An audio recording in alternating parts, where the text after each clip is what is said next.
Hello दोस्तों, कैसे हैं आप सब। मेरे YouTube चैनल मेरी दास्तां में आप सभी का बहुत बहुत स्वागत है। वीडियो अच्छी लगे तो लाइक करना और सब्सक्राइब करना बिल्कुल ना भूलें। सुबह की सुबह अरे ओ काली माता, चाय बनी या नहीं से ही शुरू होती थी। सुबह के 6 बज रहे थे। शोभा अभी चारपाई से उठी भी नहीं थी और चाय की आस में बैठी थी। आरती ने कहा, बस लाई माँ। उस पर श्याम जी ने कहा, क्यों परेशान करती हो, सुबह सुबह खुद उठकर चाय बना लोगी तो तुम्हारा वजन कम ना हो जाएगा। शोभा ने श्याम जी को घूर कर देखा और कहा, तुमको लगता है कि सतोली माँ हो इसलिए ये सब करती हूँ। अरे ये सब आदत रहेगी, ससुराल से शिकायत नहीं आएगी। बिल्कुल सही कहा माँ ने। बाबा, आरती चाय लाते हुए कहती है। शोभा ने कहा, देखा सब समझती है आरती, और एक तुम हो। अच्छा तो क्या ससुराल बस आरती को जाना है, नंदू को नहीं? 8 बजे सोकर उठती है, एक भी कोई काम नहीं करती घर का। नंदू आरती की सतोली बहन नंदिनी नाम है, सब प्यार से उसे नंदू बुलाते हैं। आरती ने कहा, पापा अभी छोटी है, सोने दो। श्याम जी ने कहा, तुमसे पूरे 2 साल की, बस तुम 22 की वो 20 की, तो कौन सा बहुत छोटी है। उस पर शोभा ने कहा, आप तो मेरी बेटी के पीछे ही पड़ गए हो। श्याम जी कुछ और कहते आरती ने कहा, बाबा आप जाइए, नहा लीजिए, मैं नाश्ता तैयार करती हूँ। श्याम जी ने कहा, ठीक है बेटा। आरती बहुत शांत स्वभाव की थी और पढ़ने में भी अव्वल थी। IAS बनने का सपना अपने दिल में पाल रखा था, मगर शोभा थी कि शादी के लिए श्याम जी को बहलाती रहती थी। आरती की माँ दुनिया छोड़कर तभी जा चुकी थी जब आरती 6 महीने की थी। फिर आरती की देखभाल के लिए श्याम जी ने शोभा से शादी की।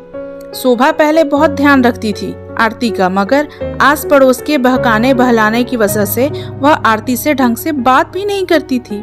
वहीं आरती शोभा की जी हुजूरी करते नहीं थकती और ना ही छोटी बहन की गलतियों की गालियां खुद सुनते। नंदू को शोभा ने सर पर चढ़ा रखा था, सारा काम आरती से कराती थी। एक शाम शोभा को किसी ने रिश्ता बताया आरती के लिए। 2-3 लड़के दिखाए और शोभा के कानों में आरती की बात डाल दी। शोभा ने रात को श्याम जी से बात की। उन्होंने कहा, अभी आरती शादी नहीं करेगी, उसे पढ़ना है। उस पर शोभा ने कहा, ससुराल जाकर पढ़ लेगी। एक तो रंग इतना पक्का है कि कोई शादी को हाँ नहीं बोलता, और कोई तैयार भी हुआ है तो तुम बाप बेटी के नखरे, मैं बात कर लूंगी, आप कल बस तैयारी करो, और कुछ नहीं कहना है। आरती अपने कमरे में पढ़ाई कर रही थी। शोभा आई और कही, कल तैयार रहना, लड़के वाले देखने आएंगे तुझे। उसने कहा, माँ अभी क्यों? शोभा ने कहा, मैंने फैसला कर लिया है। एक तो काली कलूटी, कोई देखता भी नहीं तुझे, बड़ी मुश्किल से किसी ने हाँ कहा है तो चुपचाप शादी कर ले, तभी तो नंदू की शादी होगी, नहीं तो तेरे वजह से मेरी बेटी पर तेरा काला साया मंडराता रहेगा, समझी? आरती रोने लगी, कुछ न कह पाई। वह रोती रही और कही, माँ क्यों चली गई आप मुझे छोड़ के? आप तो चले गए, मुझे दे दिया ना काला रंग, क्या करूं मैं इस रंग का? अपने साथ मुझे भी ले जाना था। बहुत ताने मिलते हैं मुझे इस रंग के लिए, क्या करूं मैं, बताओ माँ, क्यों चली गई? वह कहते हुए रोती रोती कब उसकी आंख लग गई पता नहीं चला। सुबह आरती को नंदू ने कहा, दीदी चलो आपको पार्लर ले चलती हूँ, मेकअप होगी तो अच्छी दिखोगी। आरती ने कहा, नहीं इसकी जरूरत नहीं। शोभा ने कहा, क्यों जरूरत नहीं है? शायद तेरा रंग साफ दिखे तो तू उन्हें पसंद आ जाए, जा और अच्छे से मेकअप करा के आना, समझी? आरती ने बोलकर दोनों बहनें निकल गईं। शाम को लड़के वाले आए। उन्होंने जब आरती को देखा तो कहा, ये लड़की तो बहुत काली है, हमें तो दूध जैसी गोरी चाहिए। उस पर शोभा ने कहा, बहन जी आपका बेटा भी तो काला है, तो क्या हुआ, हमें तो गोरी बहू चाहिए, और ऊपर से हमारा बेटा नौकरी वाला।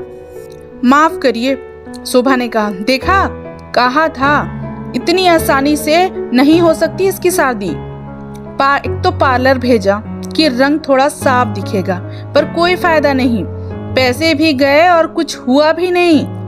पर मैं हार न मानूंगी, तेरी शादी करा कर रहूंगी। यह बोल रूम में चली जाती है। आरती रोने लगती है। श्याम जी ने कहा, मैं बात करता हूँ। आरती ने कहा, नहीं बाबा, जो करना है करने दो माँ को। श्याम जी ने कहा, पर तेरे सपने बेटा। आरती ने कहा, बाबा जो हो रहा है होने दो, मेरी किस्मत में जो होगा उसे नहीं टाल सकते। शोभा लगातार 3 दिन तक अलग अलग लड़के बुलाती रही। सबने काला रंग बोलकर इनकार कर दिया। शोभा गुस्से से लाल हो चुकी थी। वह बोली, कहाँ से लाई है इतने पक्के रंग कि किसी को भी नहीं भाती? काली कलूटी तो थी ही, अब तो मुझे लगता है मेरी बेटी के लिए मनहूस न निकले। श्याम जी ने जोर से चिल्लाया, शोभा बोली, आप कुछ बोलिए ही मत, आपको बस आरती की फिक्र होती है, नंदू की नहीं। यह बोल वह अंदर चली गई। आरती रूम में जाकर लगातार रोए जा रही थी। आरती बोली, बाबा मेरा रंग काला है तो क्या करूं? ये तो भगवान की देन है, मैंने नहीं चुना, तो फिर क्यों समाज काला गोरा करता है? श्याम जी भी रो पड़े। दूसरे दिन आरती कॉलेज जाने को निकली तो एक पड़ोसन शोभा के साथ बैठी थी। उसने कहा, अरे आरती बेटा पढ़ने जा रही है? शोभा ने कहा, हाँ, महारानी को कलेक्टर जो बनना है। इसके रंग को देखकर इसे कौन बनाएगा कलेक्टर? मुझे तो लगता है शादी भी ना होगी इसकी, बस जिंदगी भर मेरे छाती पर मूंग दलेगी। आरती बिना कुछ कहे चली जाती है। रात के वक्त आरती ने श्याम जी से कहा, बाबा मैं अपने रंग का तो कुछ नहीं कर सकती, पर अपनी तकदीर जरूर बदलूंगी, मुझे कलेक्टर बनना है। श्याम जी ने कहा, बेटा मुझे मालूम है तेरे सपने क्या हैं और मैं तेरे सपनों के साथ हूँ। श्याम जी ने कहा, बोल क्या करना है? आरती ने कहा, बाबा मुझे बाहर भेज दो, मुझे पढ़ाई करनी है, मुझे कलेक्टर बन के आना है। बाबा ने कहा, ठीक है, मैं कल ही तुझे बाहर भेज देता हूँ पढ़ाई के लिए। यह सुन शोभा जी तिलमिला उठी। उसने कहा, नहीं जाएगी आरती। श्याम जी ने कहा, तुम्हें जो करना था किया, तुमने लड़के वाले बुलाए, रिजेक्ट पे रिजेक्शन हुआ, पर मैंने मना नहीं किया क्योंकि आरती ने रोका था, पर आज तुम कुछ नहीं कहोगी और आरती जाएगी। शोभा जी ने कहा, ठीक है, तो आज के बाद आप दोनों की जो मर्जी आए करे, और आरती आज के बाद मुझे माँ मत कहना, मर गई मैं तुम्हारे लिए। यह कहा शोभा चली जाती है। श्याम ने कहा, बेटा तुमने जिंदगी भर उसकी बात सुनी, पर आज मत सुनो, आज तुम खुद की सुनो और तुम यहाँ से जाओ। आरती शोभा की बातों को अपने दिल में लिए चली जाती है। वह रात दिन मेहनत करती है, लोगों की बातों को याद करती है, पर उसे अपने आप को कमजोर नहीं होने देती। वह मजबूत बनती है, खुद को और मजबूत बनाती है। और दिन रात मेहनत करने के बाद एक दिन श्याम जी के घर के पास लाल बत्ती जलती हुई एक गाड़ी रुकी। गाड़ी की आवाज सुन सब बाहर निकल के देखने लगे तो देखा लाल बत्ती वाली गाड़ी खड़ी थी। उसके आगे पीछे और 1-2 गाड़ी थी। लाल बत्ती वाली गाड़ी से आरती को उतरता देख सबका मुंह खुला रह गया। पड़ोसियों का तो मुंह बंद ही नहीं हो रहा था। श्याम जी यह देख के बहुत खुश हुए, उनके आंखों में पानी आ गया। आरती आई और अपने बाबूजी के पैर छुए। बाबूजी उसे उठा के माथे को चूमते हुए उसे गले से लगाया और कहा, हमेशा तरक्की करो। आरती ने शोभा जी को देखा। शोभा देखते ही मुंह फेर लेती है।